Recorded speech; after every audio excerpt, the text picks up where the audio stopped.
ГСП онлайн. Городские новости сейчас.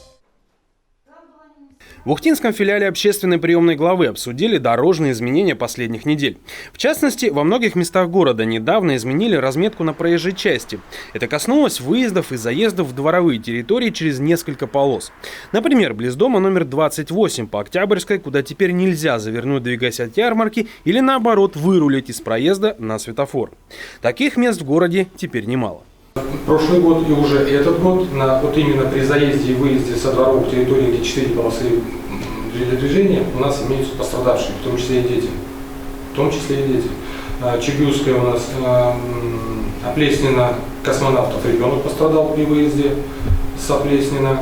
В этом году уже два дорожно-транспортных происшествия при выезде именно, то есть правая двигающие транспортные средства по правой полосе останавливаются, пропускают людей, которые выезжают со двора, а человек, который двигается по левой полосе, он не видит его, и совершается ДТП. На некоторых участках разметку чуть подправят. Так вскоре в тот же проезд на парковку на Октябрьской 28 заехать, двигаясь от ярмарки, будет можно, а вот на выезд к светофору все же оставят запрет. Возможные послабления будут сделаны и в других местах, где это не создает опасность ДТП. Среди обращений от горожан было также, например, изменить полосность на перекрестке Космонавтов Юбилейной. Не 2 полосы, как сейчас, а сделать 3 полосы, чтобы правая полоса была только поворот направо, а средняя и левая для движения в прямом направлении. Со стороны Ленина, когда едем.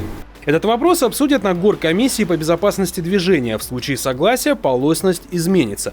Из других тем люди посетовали на разбитость асфальта на мосту по дороге от железнодорожной к поселку Дежнево.